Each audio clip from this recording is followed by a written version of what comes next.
Bigfoot Collectors Club with Michael and Riley. I know a story of high strangeness or two. Let's do this. All right, everyone, I've been taking some voice lessons, and from now on, this is how I will sound hosting the show. Wow. I'm imagining a light bulb in my mouth. I'm raising my soft palate, and... Are you getting those videos on your Instagram feed where it's like, I used to talk like this, and now I talk like this? It's like something's coming up in my algorithm where like it's like soft boys like me who now talk like this when they're like hosting something. You know, they're like, I took voice lessons.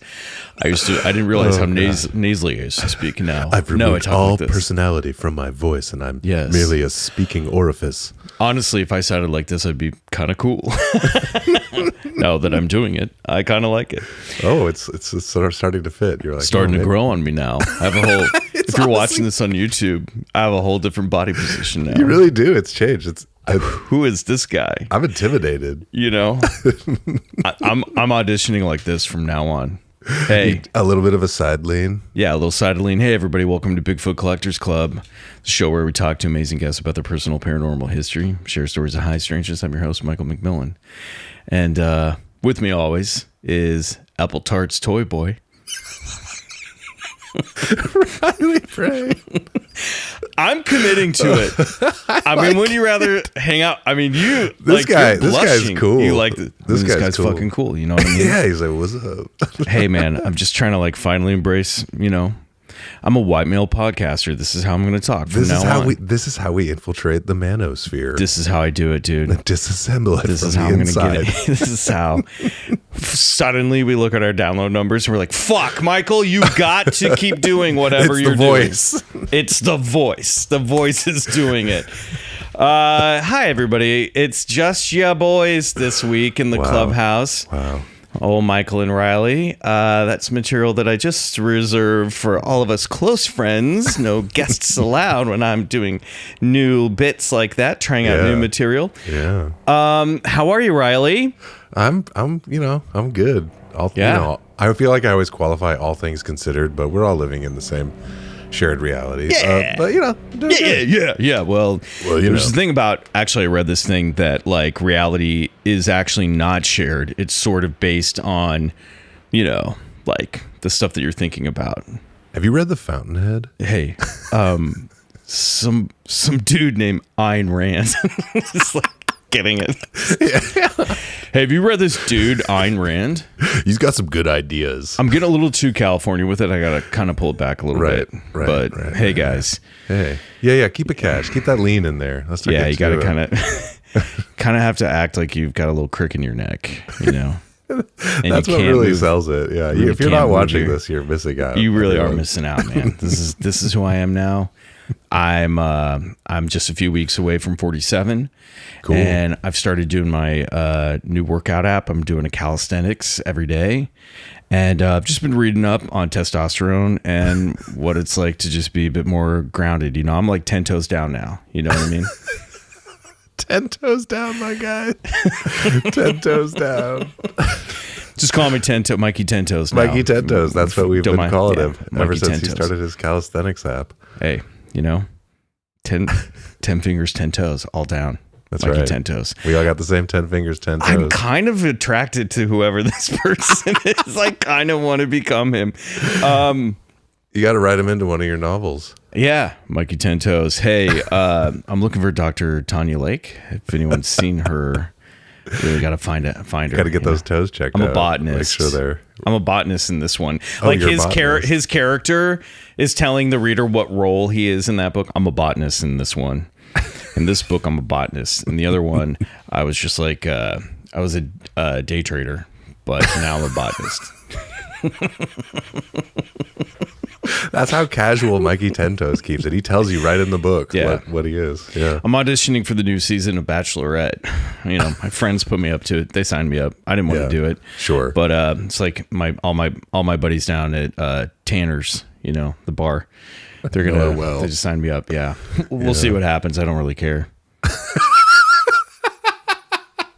People are like, no notes. No notes. What show is What this? is this? Or they're like, what is this? Yeah, this is somebody's first episode. Hi, welcome. Hi. You were at a wedding not too long ago at a haunted hotel. Yes. Is it? Yeah. Is it haunted there? The Madonna Inn, I think, Gotta is be. pretty haunted. I mean, it's like, it's definitely, shit, I gotta really pull out of this voice. I think it's one of those. That guy was at the other, there were two weddings that he was at the other wedding. Oh, really? Oh, yeah. Were they doing a lot of like guys standing around the swimming pool in their suits, like toasting to the groom who's like on the diving board, just kind of like shrugging as he jumps in the air? Like, I mean, I'm about to do it, said it was a bad idea, but I'm jumping in with my suit on. I don't care. Get a pic. In a sense. But yeah, no, the wedding was amazing. It was our friends. They're both just very like tattooed, amazing looking people. Nice. It's just like the coolest crowd. The officiant was Elvis. You know, it was just like, it was just was it a good phenomenal- Elvis? He was a pretty good Elvis, yeah. And the Elvis got surprisingly deep. All of a sudden, he was like quoting Goethe, and I was like, "Damn, Elvis!" Is he Wasn't quoting expecting that. Goethe in an Elvis No, accent? like yeah, kind of, yeah, yeah. He stayed in character, and I was like, "Elvis is making me feel okay." That's Yeah. cool. But it was a beautiful wedding. It was so much fun. We stayed there for a couple nights. The Madonna Inn is a kooky place. It is a kooky place. Did they have like Halloween decorations up? Do they do that? I know Christmas they go all out. Oh, they do that, yeah. But no. But I mean, it's like, I mean, if you've never been there, it's this rather actually large hotel that was built in the mid 50s by these very eccentric people, and like every room is different, and you know, the ballroom is all these like pink vinyl booths with like crazy floral patterns, and it's just like kind of like, it looks like Lynchian in there, I would say would be a word for it. But also kind of like Snow White, like fairy tale kind of vibe. I don't know, it was really fun. We stayed in the tack room, which was like a red leather sort of barn room. Oh, We were like, I've never actually stayed there, so I haven't been in any of their themed rooms. it was I stayed there one time for a gig when I was in Slow, but yeah, it was my first time like really staying there and like using the pool and stuff. It was very fun. Oh, I haven't even seen the pool. I love the little cafe with the crystal goblets you can get and the pies. Hey, did right you here. get? Oh, right on! Look at that, ready to go. He's got props. Everybody, whoa! Do you have two of those? No, I just moved it. Was That's it? classic misdirection. Yeah. What was that? Were we doing that on this episode of? Was it this show that I had the Lisa Simpson? You thought I had two in each hand, or was that somebody else's podcast? That sounds like It sounds you like were on another podcast. I don't. Let's not talk about it. Quick club housekeeping. Everybody head over to the merch shop because of as of this last week. Actually, I want to remind everybody that the old school BCC logo by Little Friends of Printmaking has made a return on our merch shop. I saw some people saying that they never got that one, that they wanted it. It's very fun. It's kind of inspired by the Mickey Mouse Club logo, except you have a Bigfoot walking out of a portal. And that will be up on the shop through the fall. I'm going to say it's, you know, through the fall. It's a fall piece. Yeah. So you can get it through the fall. There's a fall vibe. It's a fall vibe. It's got orange and yellows and stuff in it. Not saying that's going to be the only merch showing up. Stay tuned next week. We might have a big surprise for you because, a reminder, Terrifying Tales from Zombie Bigfoot's Cryptic Crypt is just around the corner. Oh yeah. We're about to go into our official Halloween The month. spooky season is upon us. Yeah, just don't forget about our shop over on Fourth Wall. Episode links in the show notes. Keep your eyes looking. Keep your fingers clicking and clacking. And keep your heads poking through some t-shirt holes. And thanks for all the summer merch y'all bought. Yes. Glad. And it seems like Fourth Wall's working out. We're all liking this one the best. Yeah, It's the best merch store so far. I got my Wet Hot Alien tee. I got my Big Strange Vacation tee, and I'm really liking the quality. I'm digging the fit. I'm very happy with it. And you know what I realized I'm going to do? I'm going to get a sweatshirt or a hoodie with the old school logo on it. So the old BCC logo. Yeah. Going to do that. That'd be All good. right. Should we get into shenanigans? Yeah, let's shenan. We're having a loosey-goosey episode this week. We're wrapping up September with an L-Files episode. But before we do that, I thought, it's been a couple weeks. Let's check back in and see what our big furry friend has been up to in the last month or two. That's right, everybody. It's time for another installment of Where in the World is Bigfoot? San Diego. Mikey. You did it Mikey to him. 10 Toes. Went to USD. Private college. I'm not religious, but I don't. Is USD in a religious school? I don't even know. I don't know. Yeah. Not Maybe. UCSD, to be clear. No, not UCSD. Private college. Studied marine biology. Marianne biology. Marianne biology. Yeah. Dated this woman named Marianne. I thought that's where you were going with that. Yeah. Yep. So this is a fun one. I had no idea this was going on, and we might have a new character here. I don't know. Not like we've got Mikey 10 Toes. We got a new character, but I mean give it to one per episode. I just want you to click on this link in the doc. I'm gonna put this up on the show notes. Go down to the bottom there, bigfootremains.com, okay? Because apparently a man by the name of Snake has found Bigfoot's body in the Adirondacks. Charles Snake Stewart found what he claims is a Bigfoot corpse in the Adirondack woods last October.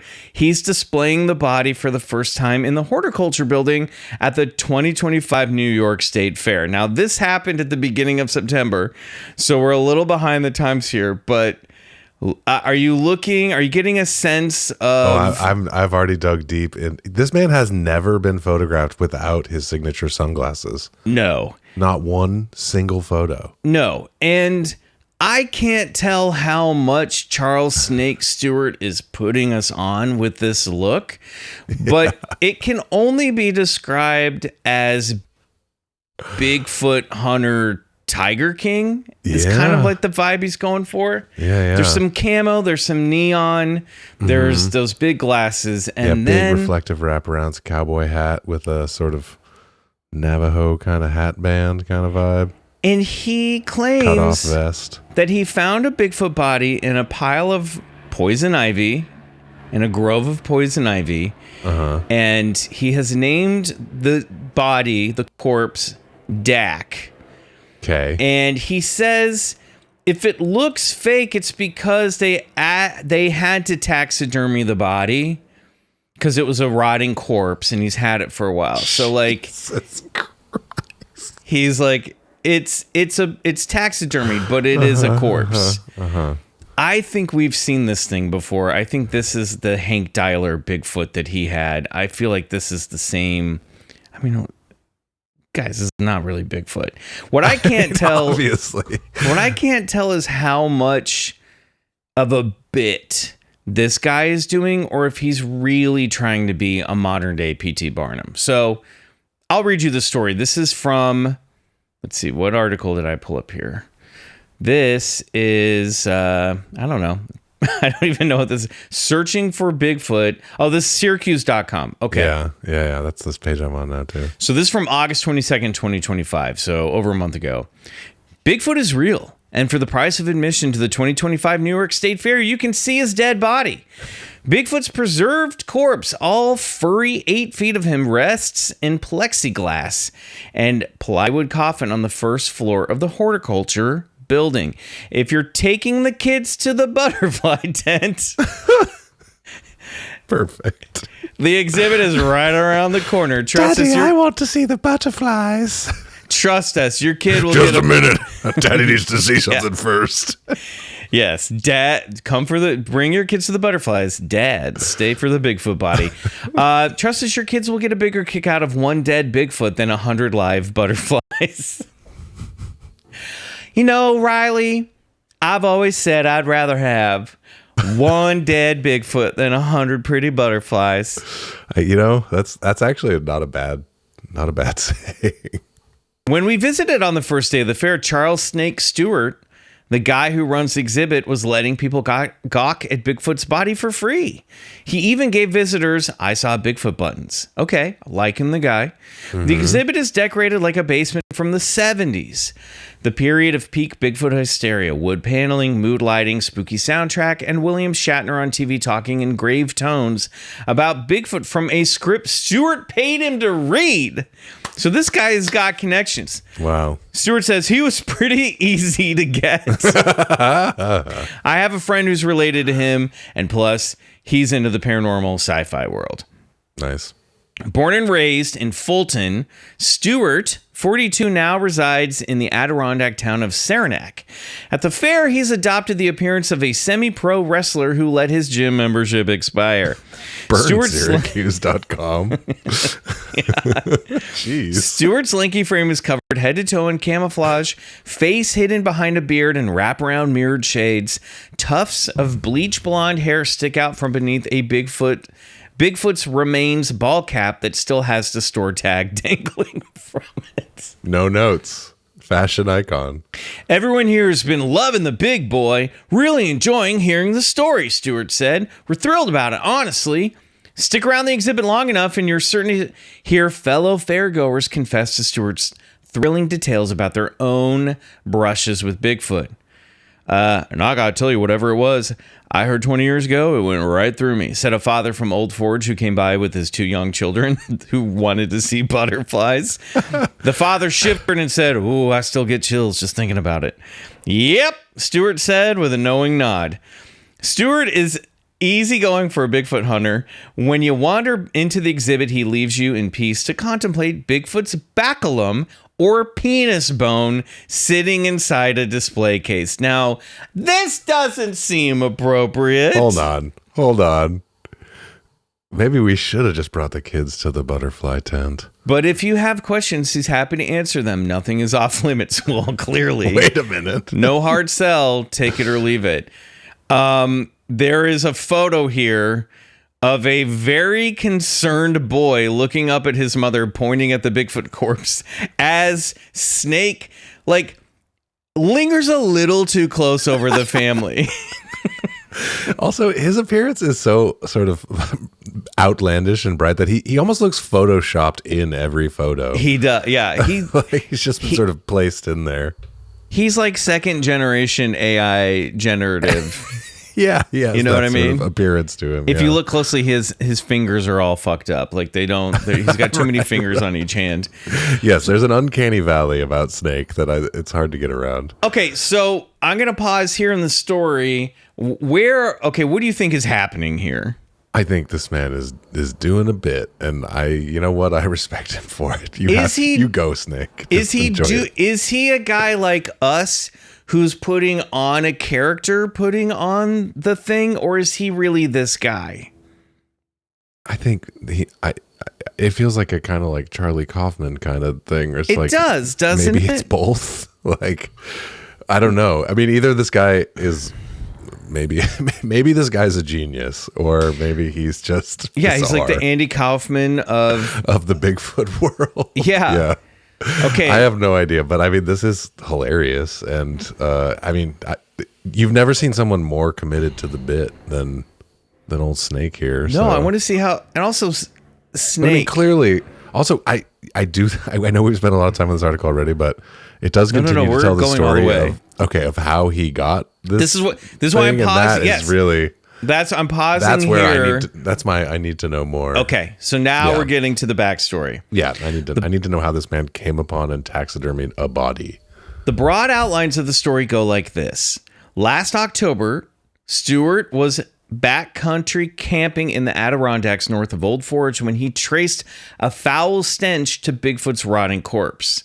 He took Bigfoot's body to a garage in Saranac where his friend, who dabbled in taxidermy, See, that's where too much has been skipped. I'm like, you can't take me from backcountrying in the Adirondacks to now you've brought this, you have this body in a garage in Saranac. I need the story of There's that a journey. video on BigfootRemains.com where he says he found it in a patch of poison ivy. And then he dragged the body out of the woods and took it to his friends, basically took it to this garage. See, that's where I'm like, if you found a body in the backcountry, do you think that your first move would be take it to a garage, a friend's garage? Yeah, take it to your buddy's garage. In Poison Oak, no less. Months later, Stewart drove his disemboweled Bigfoot to Rochester to air out his uncle's house. Jesus Christ. Wait, where did the uncle get involved? Uncle. Yeah. There are missing parts of the story. Yeah. Now, Dak, as Stewart has nicknamed him, is on public view for the first time at the fair. Stewart wants to raise enough money to have the body scientifically authenticated as a Neanderthal human hybrid. The proper Cornell DNA lab has already dismissed what I'm saying, Stewart said, but I went through their veterinarian lab. Oh, have they, Stewart? Oh, this is the other part. He claims that he has DNA that no one can identify. He does himself. Yes. And those lab results, Stewart claims, show that Dak's DNA is mostly Neanderthal. He didn't have the lab paperwork with him to show. Bummer. But he's thinking about releasing the information before the fair ends. Okay. More than anything, Stewart said he'd like to prove wrong all the so-called Bigfoot experts and computer jockeys online calling him out as a fraud. Ooh, I love it. Now he's picking a fight with them. Because I'm the big dog, he said. Yes. Oh my God, I love this guy. I got the Bigfoot, and they can talk, but I'm the real deal. I'm the real show. I'm looking forward to that, and also proving my ex-wife wrong. I cannot believe that is in the actual quote. Yes. Searching for Bigfoot, it turns out, can be hard on a marriage. Stewart's ex-wife didn't even like to camp, so it was probably doomed from the start. But for now, he and his two boys are enjoying the ride.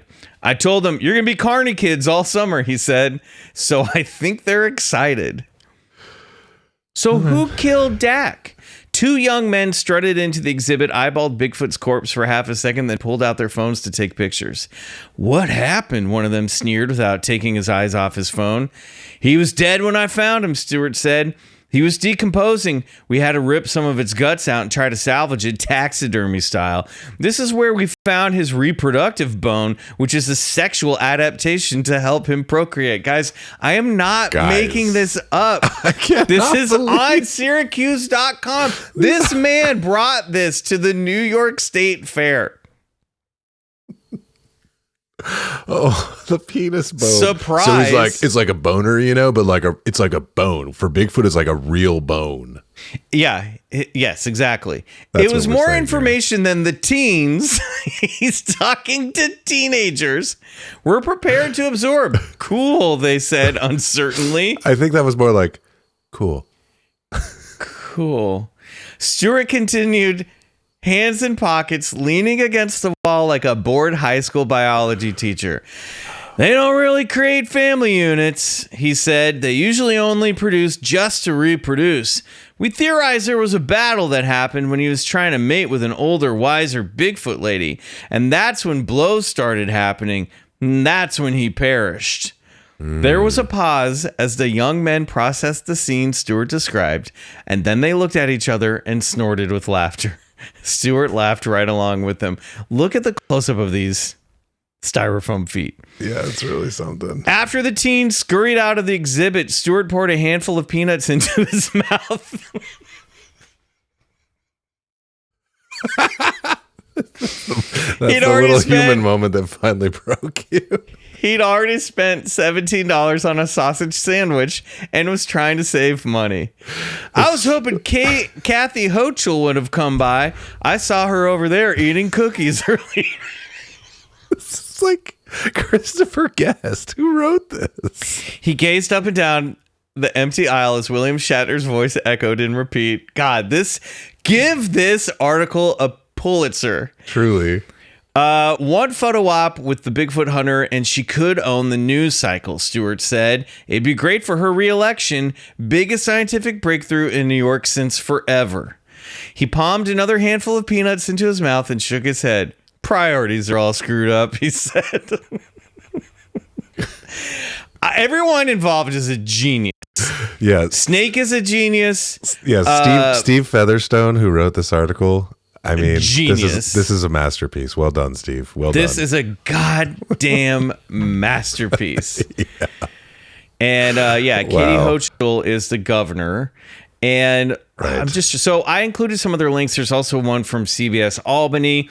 Oh, if you click the CBS Albany link, you will see a photo of Dak in the poison ivy patch.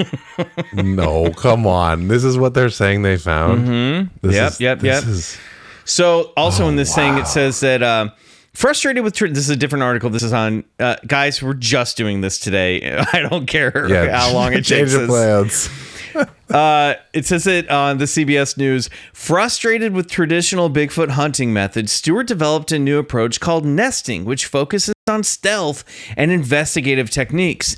I found that banging on logs and howling into the woods was an absolute insane approach to attracting a naturally elusive creature, Stewart said. His method involves silent observation and tracking anomalies, becoming one with the environment to understand the subtle disturbances left by a large, intelligent creature. I mean, okay. Yeah. I mean, I do think yeah. God, I don't know how this all wrapped up. But I hope it never ends. That made this story. I will be following his career with great interest. Mm-hmm. Thoughts? What do you think? Final thoughts on Snake? This is one of my favorite articles in a long time. It's too good. It brings me joy. Who knows what we're going to find out about Snake, but goddamn, that article was. We gotta get him. Let's just get him on the show. Be like, Snake. Yeah, let's. I mean, I would love to talk to this guy. Absolutely. I want to hear what he's got. I want to hear what he's selling. I need to take some acting. I need to take some like character inspiration from him. I want to know how he, what inspiration he pulls from to create the roles that he creates and how he commits. He crafted a look and he committed to it. He really did. I love this guy. All right. We got to take a break. When we come back, we're going to dive into your L-File stories.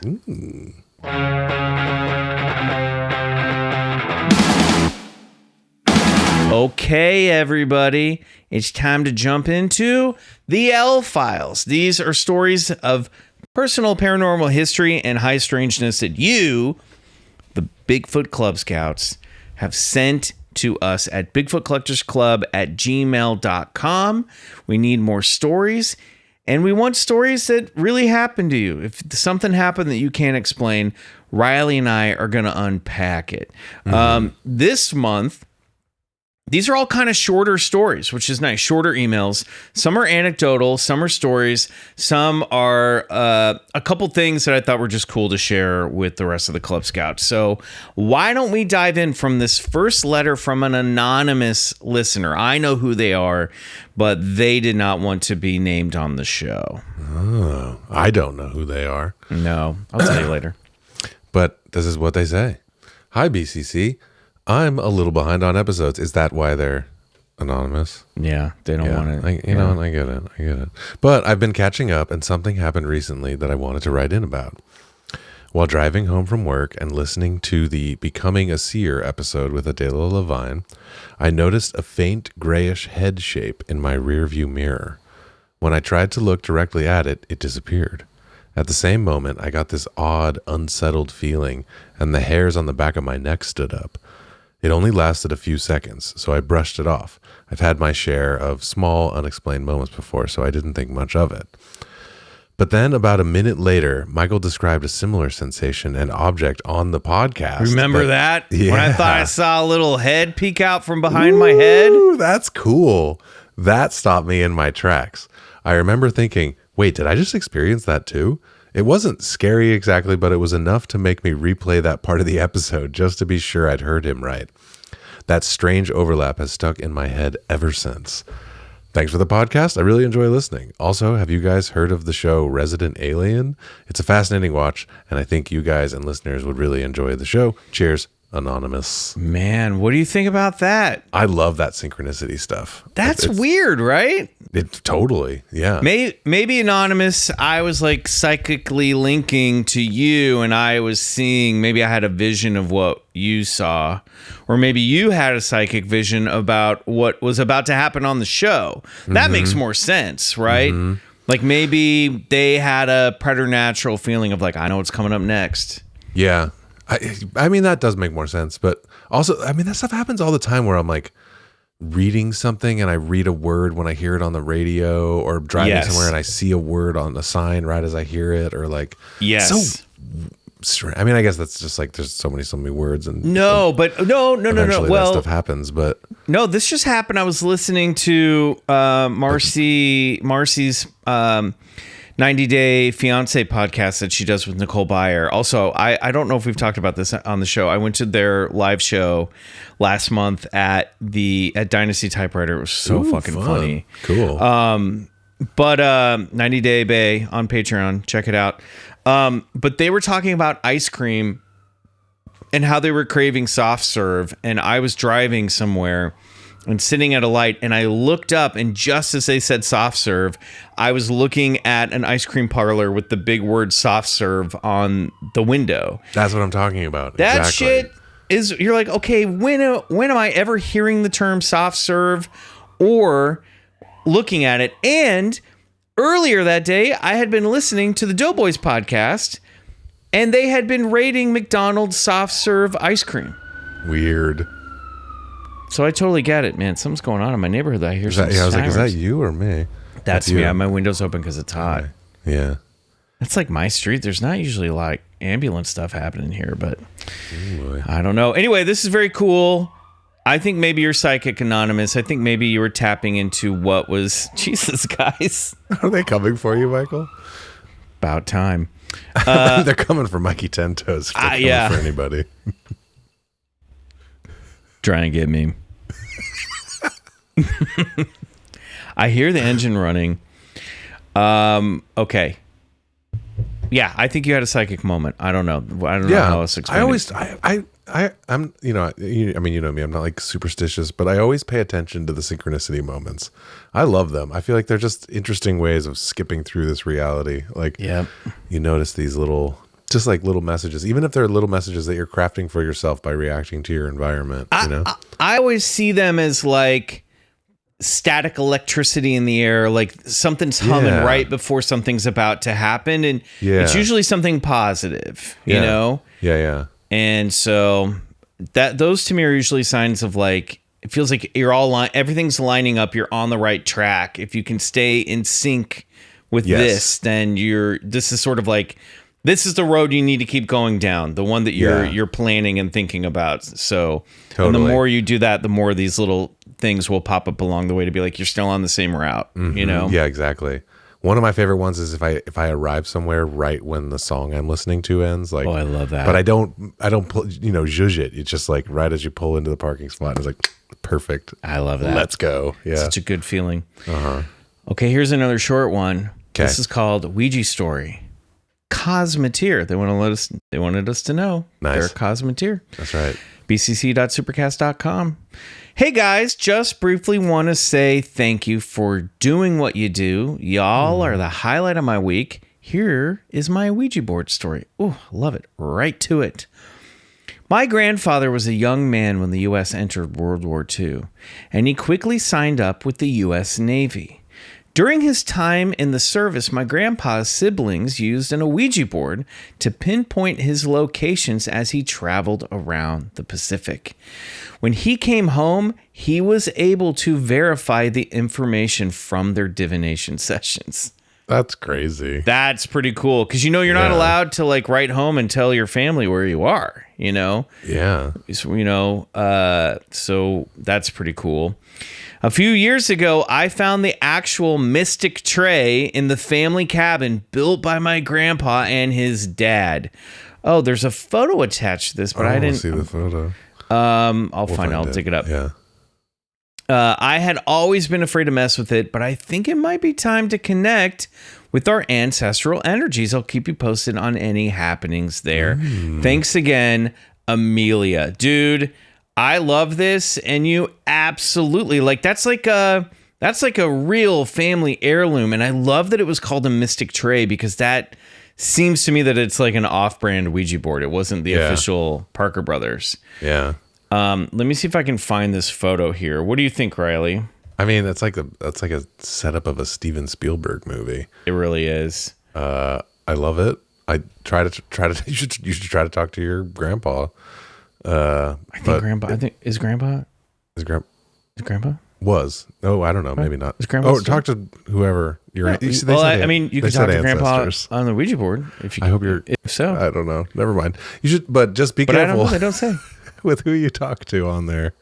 You never know. You never know. Okay, I'm pulling up. People might not be who they say they are. Oh, this shit's cool. Okay, hold on. I'm going to take a little moment to download here. Did you ever have, I can't remember if we talked about this. Did you ever have an Ouija board in your house growing up? No, we didn't have one in the house, but I remember doing it with my friend when we were kids, and we thought we'd talk to a vampire or something, and it was very fun, and we got You did talk scared. to a vampire. Why? What was the vampire saying to you? That we could be vampires too, I think. That's something. There's something about it, like if we ate a piece of gum, we could also become vampire. As if we were kids. Yeah. But so I guess I might be a vampire because I ate the vampire gum from the Ouija board when I was 8 or something. I don't know how old I would have been in that. Maybe that's why you look ageless. Look at the box of this Mystic Tray. This thing is cool. It looks like a Dali painting. Oh yeah, that rules. And then look at the board itself. Oh, it's very... Oh, look! There's a bootleg witch from Snow White on here. This thing is rad, cool. Dude. It's a Hasco Mystic board. That must be the company that made them. I wonder how much this is worth. It might be a little collector's. Well, 125 bucks on eBay. Hey. Man, there's one that's selling for 400. Hey. Keep it in the family, though. This one has there are older ones that have or other ones that have the Sphinx. This is some Edgar Casey inspired. It's really cool. Spooky stuff. This is really, really cool.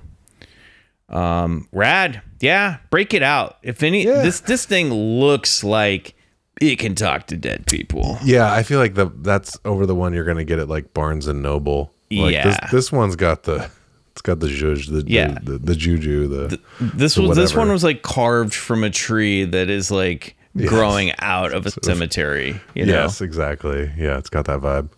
This is very, very cool. Well, let us know if you let us know. Meet anybody in there. All right, what you got? All right, well, this next Pull up one that next L file. UFO. Oh! I was driving to work. There is a small cornfield on a small back road. I pass. This person writes like Hemingway. I see this very vibrant blue light. For sale, baby shoes. Yeah, exactly. Never worn. Exactly. No notes. All right. Let's do this justice. I see this very vibrant blue light just behind the trees that bordered the field. It blinks out, and then it's in front of the trees. Blinks out. Then it's in the middle of the field. Blinks out. And then it's just past it. Then it is gone, or too far to see. Literally less than 10 seconds.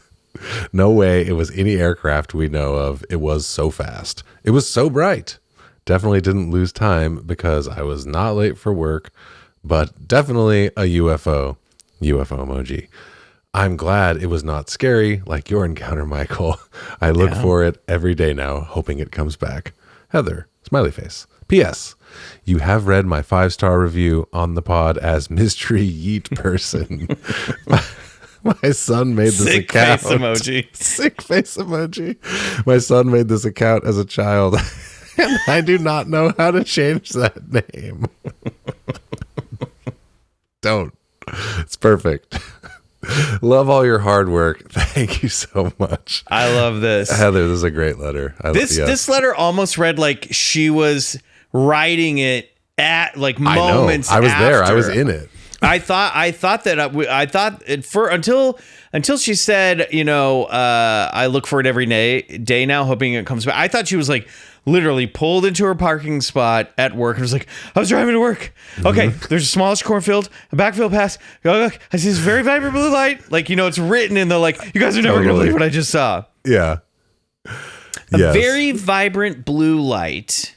Blinking in and out as it makes progress. Yeah. And it moves through the trees. Now, there's a couple details missing here, Heather. If you want to write us back, I want to know how big this light was.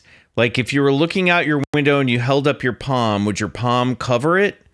Would your thumb cover it? Like, what size of light? Right. Like, are we talking baseball, basketball, watermelon, Volkswagen? Bigger? Yeah. Like, how big was this light? Was it an orb? But it moves very quickly, and she said it was extremely bright. I mean, this is definitely like a UFO situation, I think. Doesn't sound like a drone. No, I don't know. This is like a classic, it's very paranormal UFO kind of vibe. I love the like sort of like behind the trees, and then it's just in front of the trees. Yeah, I want to know. Also, if you will write, and if you don't want us to say on air, I want to know what town this is near. You know what I mean? Give me a little bit more details, date. Again, we don't have to read it all on the air, but I just want to like put a bigger picture together here to see, are there other sightings around this area? Has anyone ever seen something like you've seen? Let's paint a bigger picture here and see if we can like get a closer idea of what you might be dealing with here. Don't you think? Agreed. I want more. Weather conditions, time of day. You're driving to work, so I'm going to guess morning, unless you work at night. I mean, that's the thing. Did you see this vibrant blue light during the day or at nighttime? Give some more details here, Heather. I'm loving this, and I just want to, I want to know more about the moment and the encounter, the who, what, where, why, and how. I love it. Let's do it. Okay, we're going to take another break. When we come back, our friend Jathan has something for us. Alrighty.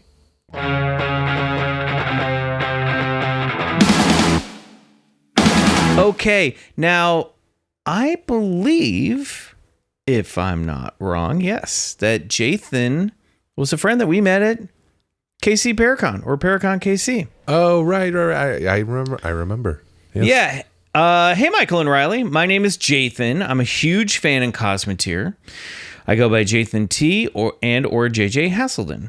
I've been listening to you guys since March of 2020. Just want to say, Riley, I love all the cosmic tracks and all that you bring to the pod and the charisma that you bring everything you do to everything you do, including the Insta videos and ambient sound. Oh, nice. Thanks. Michael, I truly appreciate all the work you do on the pod. It is truly my favorite podcast. I also loved Adventure Van and the first issue of Lucid, tracking down the rest for Christmas. Write to me. I might be able to help you out with that. And can't wait to dive into the works of Chelsea St. James. Yes. Nice. I'm messaging you guys because now this is actually, I have to say, not quite an elf file, but I think this is very cool. Cool. I am messaging you guys because I've done some research into a UFO story that took place where I was born and raised. A story I first heard about on the show, Wet Hot Alien Summer 2, Summer Abduction with Ryan Sprague, right around 57 minutes in. In the episode, Ryan talks about his favorite UFO case, and it was the Stanford abduction of 1976. Well, I was raised, live, and work in Lancaster, Kentucky, where Louise, Mona, and Elaine went for dinner that night, ultimately leading to the abduction. After hearing the episode and my wife and oldest daughter seeing UFOs around the same time, I began to dig and found out that there was somewhat of a UFO flap around this time in Stanford. I have compiled all the information on the Stanford abduction into a Google Doc. I also have found a few other sightings that took place a couple months prior.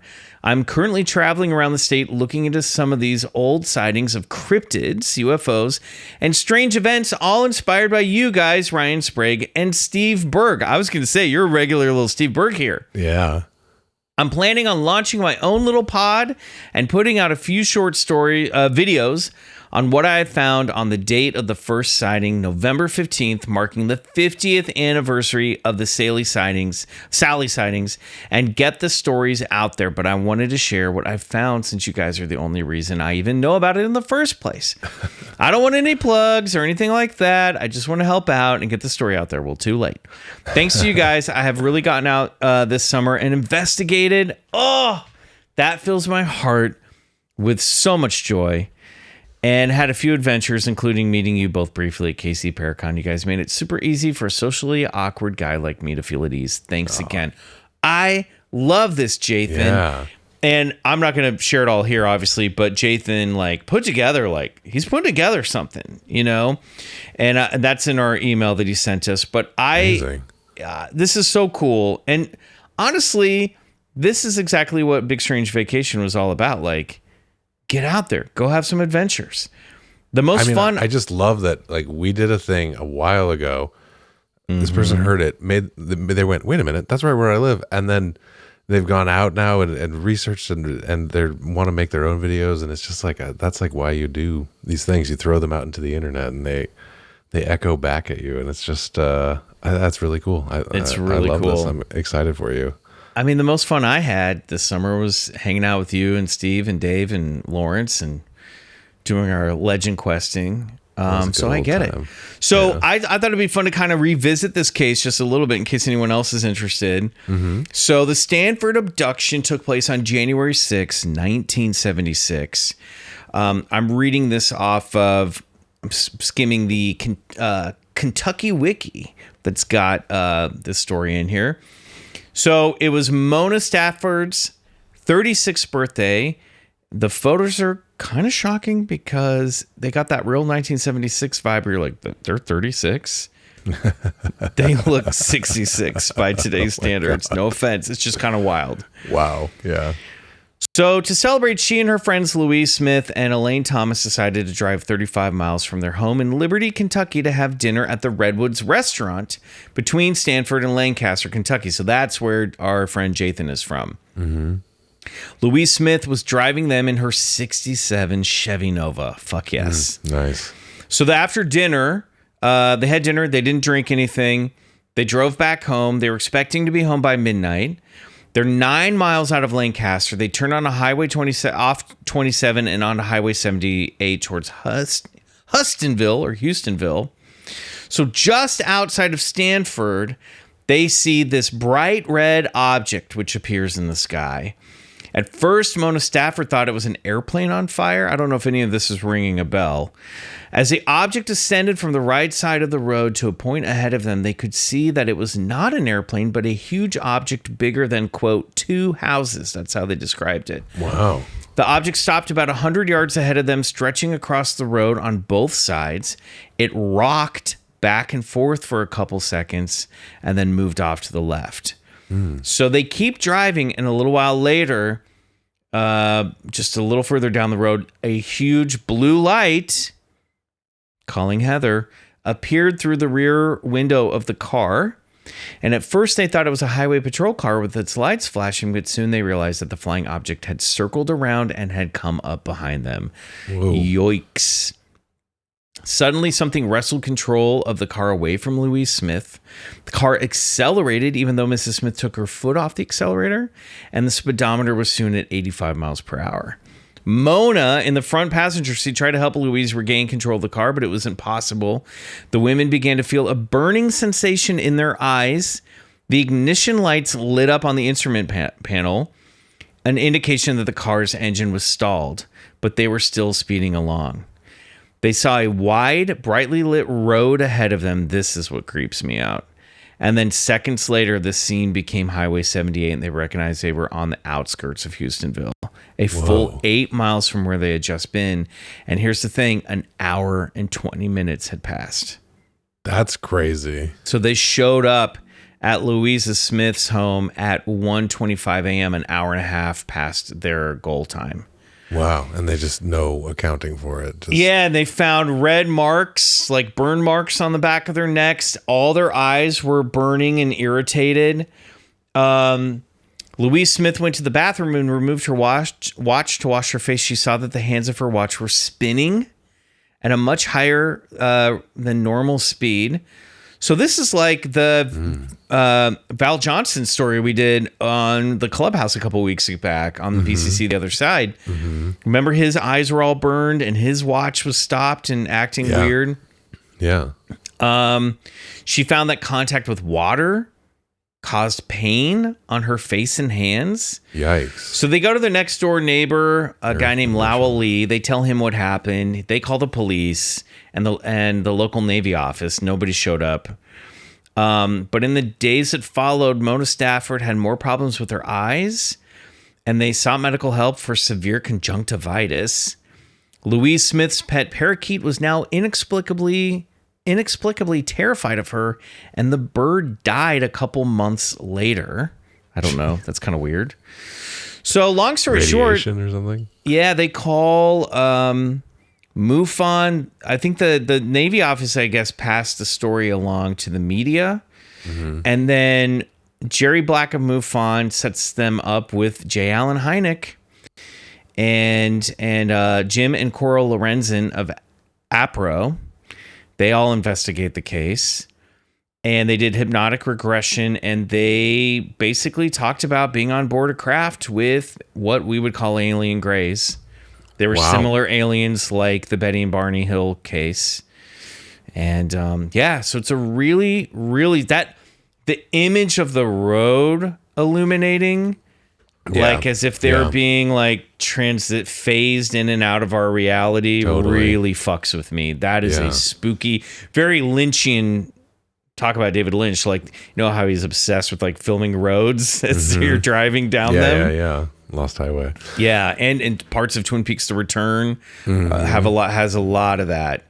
But yeah, what do you think? Wild case. I mean, this is like as good as it gets. Like with the regression and the whole thing. The era, multiple people. Yeah.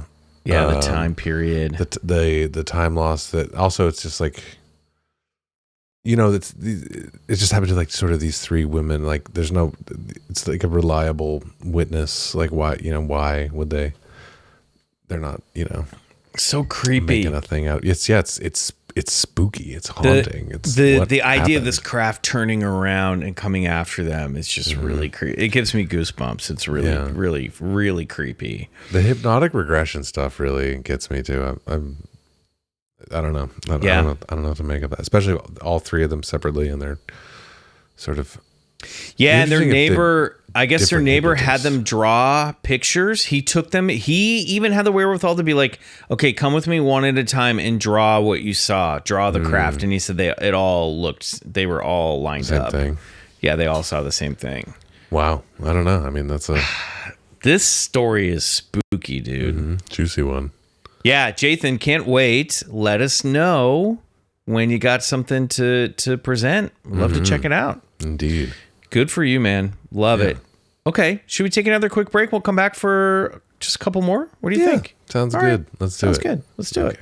Yeah, let's do it. Let's do it. This is kind of the opposite of Mikey Ten Toes. He's like that guy that kind of, he talks over here. I'm Mickey All Thumbs, baby. I like to picture you just sort of, there's those two talking to each other as you sit. Hey, man. Hey, Mikey, what's up? Hey, Mickey. Are you really all thumbs? What's going on here, bro? Yeah, man. You got your 10 toes. I got 10 thumbs. All right. It's cool, man. Hey, you got to do you. You know what I mean? We'll be right back. You got to keep the main thing the main thing. Yes. Always keep the main thing.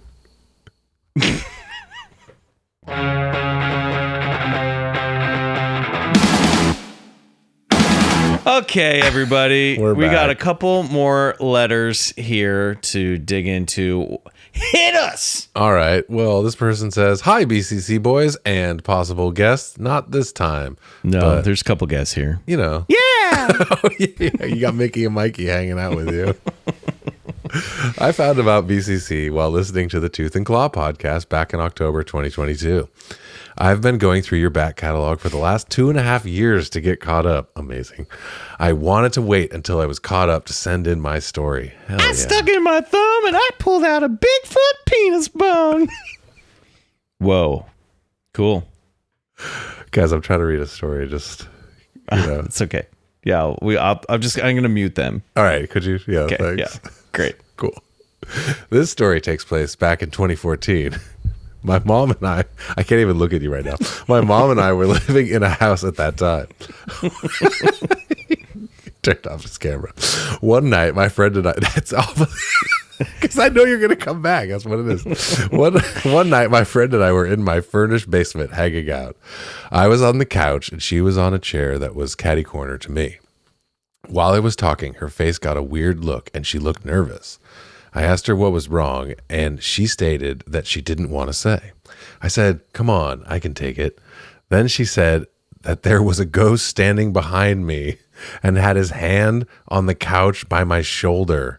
No! I said, "Really?" and asked her what he looked like. She said it was more of a silhouette of a man, but she could tell he was wearing a hat. The Hat Man! Like a bowler hat. My friend had always said that she could see things, but I never really believed her. I laughed it off, as you do, because I wasn't too scared since nothing had happened before. Nice. Wait, all right. The next day, I went to speak to my mom and I said, "You'll never guess what my friend said she saw last night." My mom replied, "A ghost?" I was shocked that she knew. She then went on to explain that she has seen it since we moved in back in 2001, but never told me so that I wasn't scared. What sealed the fact that she was telling the truth was that before I could describe what my friend said it looked like, my mom described the same thing. I really believe in ghosts now. Ghosts are real. Nothing ever really happened to me after that. I guess I don't have the gift, but just so weird that they both would know. My mom and my friend weren't close and wouldn't have decided to play a joke on me. Thanks for the podcast. I love hearing from all the guests and their paranormal history, especially when True Blood cast members have come on. Boy. Carrie C. Maybe we'll have some more. Wow. Carrie, you got a ghost in your house. Classic Hat Man. Yeah, I mean, we got a classic shadow Hat Man. person. We're recording things a little bit out of order. I know that the other episode's about the Hat Man. I read ahead. Oh, yeah. I could have played Last it off. week, we talked all about the Hat They Man. wouldn't have even known. They would have known. But it also strange, too, because the Hat Man, as we discussed, really did start making waves back in the early 2000s. So this all kind of lines up with the Hat Man becoming like a national sensation. So this is very strange. You definitely got a shadow person in that house, or did. The Hat Man honestly gives me the willies. It's creepy, right? Yeah. It's creepy. It's Yeah. ancient. It's been around for a it feels long ancient time. and brooding. Yes. Just kind of like, ooh. Also that expression that you describe of your friend, like we've all seen that expression on a friend's face going, you know what I mean? When they see something over your shoulder and get freaked out and you're like, whoa, what? Like that's such a relatable moment. I don't want to tell you. Yeah. Great. I love this. I mean, come on. This is a perfect L file right here. Yeah. You know, Yeah. corroboration, two different people, separate circles saying the same thing. I'm glad you can't see that Hat Man, Kari. So It's honestly, good. it's For for the the best. better. Yeah, I don't want to see the Hat Man. It's for the best. Yeah. Okay. Thanks for taking 2.5 years to go through the whole back catalog. Hell yeah. I hope you enjoyed it. Yeah. That's amazing. Thank I you. love hearing that. That's so cool. It's fantastic. Okay, here we go. Our last L file right. of the week. Hit me. Greetings, Michael and Riley, as well as any esteemed guests that may be present. I'm on mute. It's Mundane Anomaly. It's our friend from BCC Clubhouse. What up, brah? I'd like to explain that I am, or was, a fairly heavy skeptic when it comes to the supernatural. I subscribe fully to cryptids and extra terrestrials because it's always felt like the realm of possibility and nature be wildin' sometimes. But ghosts, spirits, demons, I've always treated those aspects of the supernatural as just something people really want to be real rather than things that are. However, my own reality was shaken, and my experience with what is real and what is unreal became a thin veil I saw through for just a brief moment. Oh, hell yeah. I was staying in my father's man cave, which is really just a music room with a beer fridge attached to the rear of a garage. Yeah, that's a definition of a man cave. That is just, yep. My father collects guitars and 1950s, 60s counterculture paraphernalia, usually music, automotive or art related. Cool. I turned my father onto Spindrift, by the way. Hell yeah! I hope he likes it. These items have come from all over the world, and many of them are 3rd, 4th, 5th owner items, possibly more. So keep this in mind as I share my experience, as I know from listening to the new Kirks, whenever they've graced a microphone on this podcast, sometimes the things you buy may come with something you didn't see on the price tag. Especially musical instruments. Oh yeah, totally. I was in that fluttery zone between very tired and actually being asleep. You know, when you feel like you're floating but also sinking at the same time, where everything feels big and close yet small and distant. There. It's extremely dark and very, very quiet in the man cave, which is pleasant, but it can also amplify feelings of loneliness and grief, both of which I was deeply subjected to at this time.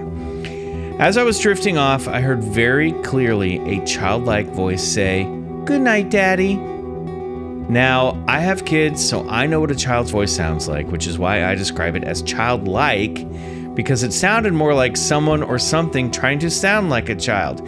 Who, me? Oh, no. Out of habit, I replied in my sleepy state, "Good night, buddy." However, no sooner had those words slurred out of my mouth, I was overcome with the sudden but very clear thought of, "You should not have engaged with it," followed by the already dark room shifting into a blackness I've not experienced before or after. Whoa. I remember perking up and feeling more awake, realizing there was something in the room with me, which had become evident by the air feeling heavy and thick. Whatever it was made its presence known and was not trying to be secretive. Yikes. I was laid on my stomach with both hands under my pillow. I wanted to turn over to get a better look at whatever was in the room with me, but I realized I couldn't move. Not like paralysis or numbness, but an incredibly burning sensation. My hands felt like they'd become kettlebells, and I experienced what I can only describe as my bones sinking or perhaps even being pulled into my mattress. I lay there in the dark for whatever amount of time before I felt it, whatever it was, crawling up my legs and onto my back. No. And I felt each individual press like the paws of a monstrously large dog, or in a more sinister sense, a person pretending to be a monstrously large dog, walking very slowly over my body and then laying down on top of me. This is insane. Okay. I don't know where this is going, but I'm just going to blanket this with a maybe trigger warning. A sickeningly dense and vicious sense of dread hit me with the force of 1,000 dying stars, and I knew I had to somehow get some light in the room. I fought my body for an undisclosed amount of time, since this event felt like a moment between seconds passing, and managed to drag one of my hands out from under the pillow and let it drop onto my phone on the bedside table, which luckily sits lower than the mattress. The lock screen lit up, and in an instant, the presence was gone. Great move. I could move and I could breathe. Wow. I also love the announcement of crickets at this moment of the story. Yeah. I turned on the TV as well as a lamp and checked both entrances to make sure that they were still locked, and kind of just paced around the room for a while before I felt brave enough to get back into bed. I'm done for the night after that. I'm done, dude. Yeah, I'm sleeping outside. I'm up. I left the lights and TV on. Okay, good call. Yeah. For some comforting background noise to smooth out the residual malice that was clinging in the air. Wow. I managed to eventually lower my heartbeat from a deafening jackhammer to a stable, survivable rhythm. The experience left me shaken and hollow, and I spent the next few nights fearfully expecting the visitor to return. It felt like a visitor because it didn't feel like a sleep paralysis event, as I'd never experienced sleep paralysis before and haven't since. It had a real aura about it that was full of hate and anger, which is what scared me so much about the shade.